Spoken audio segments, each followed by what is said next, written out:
Hello everyone, welcome or welcome back to Becca's Book Nook. Today I'm going to be talking about my top 10 books of 2022. 2022 was a fantastic reading year for me. I surpassed my goal of 75 books and read 76, which I am very excited about. And I just read so many good books. I think there's like 15 five-star reads. Just so many amazing books that I cannot wait to share with you guys. I am just going to narrow it down to my top 10 because I didn't want to do top 5 because I read too many good ones and I didn't want to do any more than 10. So let's just talk about our top 10. I'm going to jump in with number 10, which was Heartstopper Volume 2.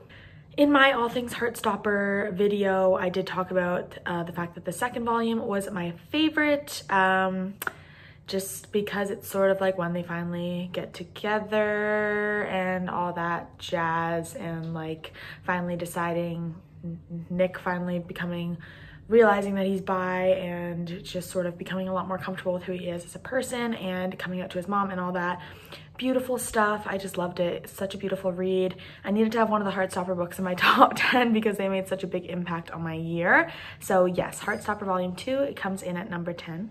My number 9 is a fanfic, Not Another Band AU by the lovely Z on AO3.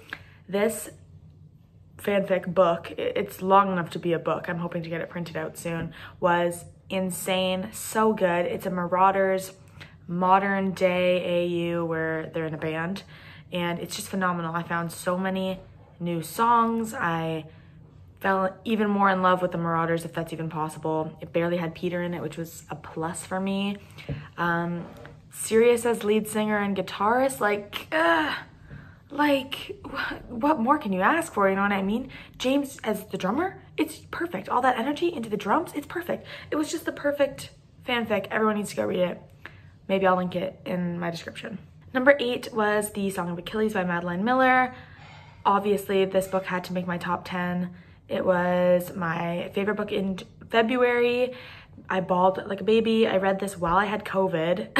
So there's a picture of me just like crying while also like just looking awful because COVID plus a sad book equals just one big hot mess. The writing in this book was enough to seal it in a space on my top 10. It was beautiful. I have so many points of the book just highlighted because of how stunning the writing is. I'm really hoping to get into Circe this month, which is also by her, and I'm hoping it's just as beautiful. I'm sure it is. But yes, this book was fantastic. Number 7 on my list is A Gentleman's Guide to Vice and Virtue, which I talked about in, I think, July or June. Let's see where, May. It was the second book I read in May. It was 5 stars. And I think one of the reasons that this book made it on my top 10 is because it surprised me with how fantastic it was. I picked it up sort of on a whim. I was at Valley Village and I saw it, and it was hardcover and it looked beautiful, and it was like $2. So I picked it up and it was so good. The characters were so complex and so amazing, and I loved the main character. His name is leaving me right now, but I loved him, and I loved his relationship with Percy, and I loved just the bi representation, and everything about it was just so fantastic. Number 6 on my list, had to have a Lynn Painter book in here, is Mr. Wrong Number.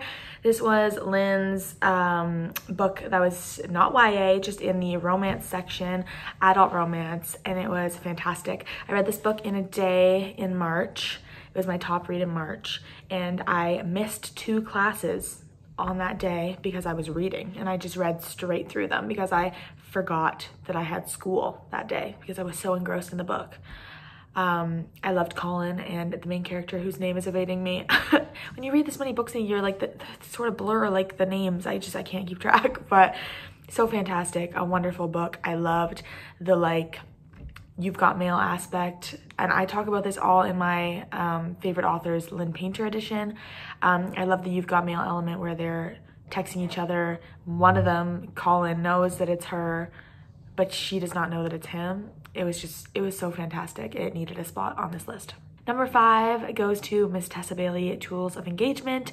This is from the Fix Her Up series, which I always forget the name of. There are probably like 12 videos on this channel where I'm just like, oh, it's called Hot and Hammered, I think. I think it's called the Hot and Hammered trilogy. This is my favorite. It's the third one. Bethany and Wes. Wow, I remember their names. I loved their story. I loved the like how she was slightly older than him, but he was just like battling for her affection and like desperately trying to earn her love.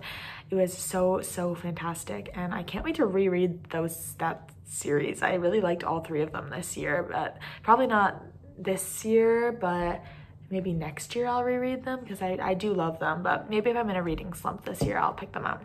Number 4 goes to Today, Tonight, and Tomorrow by Rachel Lynn Solomon.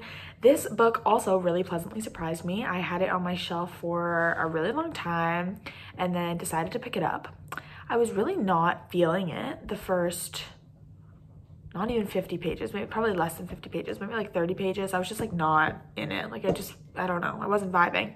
And then one day I just finished the rest of the book and I loved it. I cried. I loved Academic Rivals to Lovers.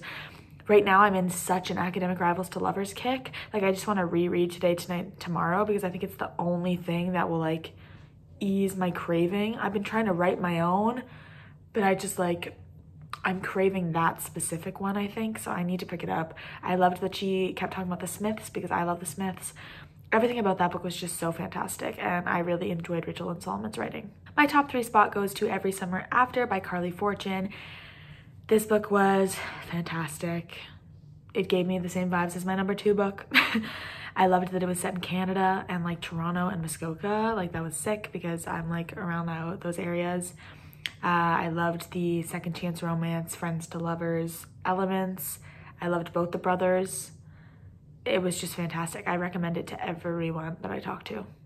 And moving right into my number 2 spot, Love in Other Words by Christina Lauren. First book that I read of 2022 and one of the best books that I read in 2022. It's my second overall. Very similar Every Summer After vibes, friends to lovers, second chance romance. They stop talking for some mysterious reason and we don't know why until the end of the book. The smut was small, but it was just, the tension was so good, amazing. I also recommend this book to everyone else, but I loved it.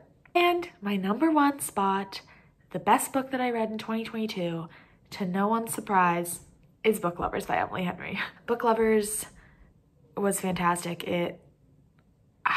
I read it in 2 days. It blew my mind. I fell in love with Nora and Charlie. Everything Emily Henry does is perfect. Like People We Meet on Vacation was my favorite book last year. Book Lovers was my favorite book this year. Happy Place will probably be my best book of 2023. Everything about Emily Henry's writing just like connects to me, mind, body, and soul. I feel like so connected to her writing and all her characters, and I don't think anyone's ever going to top Emily Henry for me for the way that her books make me feel. As you can tell from this list, I had a fantastic 2022. My top 10 books are fantastic. I will not stop talking about any of them. I am hoping to read just as many, if not more, good books in 2023, and I can't wait to keep you guys updated. I hope you enjoyed this video. I will link Not Another Band AU in the description below. I also have all my other links in there if you want to give me a follow on Instagram or TikTok or anything else. They're all linked below. I also did quickly want to give a shout out to my Etsy shop that I just started. I'm wearing currently this Gryffindor Team Beater Quidditch sweater, and on the back it says black and the number 3. It's Sirius's beater sweater. I'm selling it on my Etsy shop. I will put some pictures here now of the sweater.